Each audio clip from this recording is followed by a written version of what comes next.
just kind of just go over some of the lateral knee anatomy and what, those anterolateral knee structures are and kind of what their functions, what they do. Yeah, sure. So um, the, you've got a slide. Let's see. Oh, you got a nice slide here showing this basically. So the issue with the lateral aspect of the knee, I'll tell you, it actually you get this feeling if you read the literature that the ALL is somehow like it just grew in human knees all of a sudden. It wasn't there before, and then all of a sudden we discovered this new thing. Obviously, it's been there from the beginning of time. It's been there all the way through the evolution of understanding about ACLs, multi ligaments, knee injuries, posterolateral corner injuries, and that sort of thing. So I think it's a little bit of an emphasis, a little bit, in my opinion, of the emperor has no clothes here to some degree. We can talk about that later, but the essential anatomy that we're really talking about here is the capsule of the lateral aspect of the knee, and um, you have essentially the function of the capsule and the ACL, if you think about it, is sort of codependent when it comes to preventing too much translation of the lateral femoral condyle on the lateral tibial plateau. And so there is, if what you've got drawn in this picture here is essentially a continuity between the lateral capsule on the lateral aspect of the joint, which extends from just below the meniscus on the lateral plateau, about 10 millimeters down from the joint line and midway between the proximal fibula and Gerdy's tubercle. And it extends up underneath the LCL and around the over the top position on the distal femur, and is in many ways continuous with where the ACL then extends inside the joint. And so that whole region, that path, has been identified as a means to sort of stabilizing the lateral femoral condyle. What you have in the outer aspect of the knee in general includes a number of things that attach to that. So you've got the lateral capsule. It intermingles with the undersurface of the LCL. And then the so-called ALL really is it's a thickening of capsule that resides underneath the IT band and extends to a point on the lateral epicondyle, just adjacent to where the LCL attaches. And yeah, so you've got a picture here, this picture on the right, the ALL structure is shown, and the LCL, which is right underneath it. And the issue with some of these anatomic studies, I have to tell you, this is, you're young in your years right now in terms of the training, but I'm not sure, are you familiar at all with the double bundle literature, the double bundle? Yeah. But Dr. Freddie Fu was a big proponent of that, as far as from what I've read and from what I remember, with the different bundles. Yeah, one to kind of control rotation, and the other one was kind of more of a thought to help control flexion.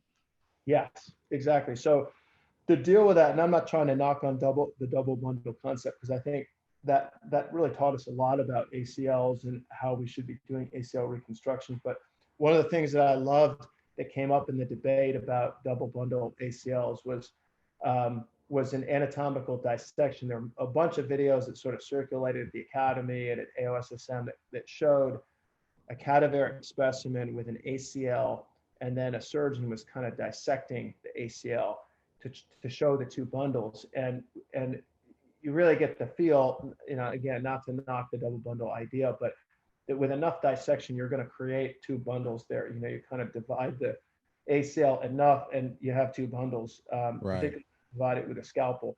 So what we're seeing here in these pictures in a lot of the cadaveric studies is it is a structure, but it's a thickening of the capsule. And it's not the same thing as a true ligament. So if you look at that picture there, the LCL, which actually is quite a small ligament, although it's a true ligament and is a vital part of function of the lateral aspect of the knee. The ALL is, in this particular specimen, and this is as robust as it gets, is really a thickening of capsular tissue that blends over the top of the LCL. And it does provide some function. There's no question about where it is and what it does.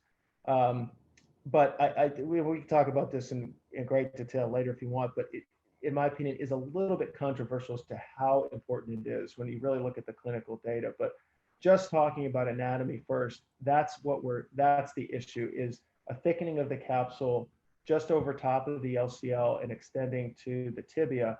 And then there's all this debate as well about other portions of the lateral aspect of the knee that contribute to this type of function as well, particularly the IT band. And as you know, the IT band runs down the lateral thigh and attaches to Gertie's tubercle. And there are fibers that connect underneath the IT band to the region of the ALL and as well as the over the top position and the LCL called Kaplan's fibers.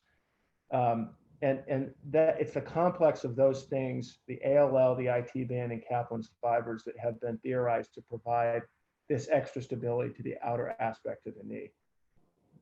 Okay, so our extra articular structures, on the lateral side, things that we think of are those Kaplan fibers from the IT band. We have our ALL, which is a thickening of the capsule, and then as well as our anterior lateral capsule itself. And is it's kind of like those play? It's like that plus the intra-articular structures both playing a role in helping keep your your knee stable and stopping from your lateral femoral condyle from translating, or lateral Yes, so plateau. that's the thinking. I mean, the thinking is that it's kind of sort of common sense when you really boil it down. I mean, the thing which attaches the femur to the tibia, there are multiple things, right? It's the Right. ACL, PCL, the collateral ligaments, the capsule, IT band, and extensor mechanism, and then the extraarticular muscles posteriorly. And what we're really seeing here, I think, is an increased amount of attention on a portion of all those things working together.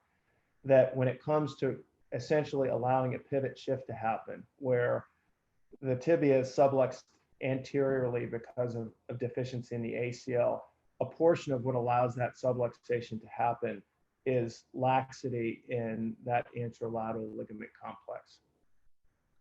Okay. Yeah, it's designed basically to prevent that translation and rotation of the lateral tibia. Okay, because I've seen multiple studies. Some say the ALL is more of a restraint with higher degrees of flexion. More, I think, greater than 35, and some say greater than 60.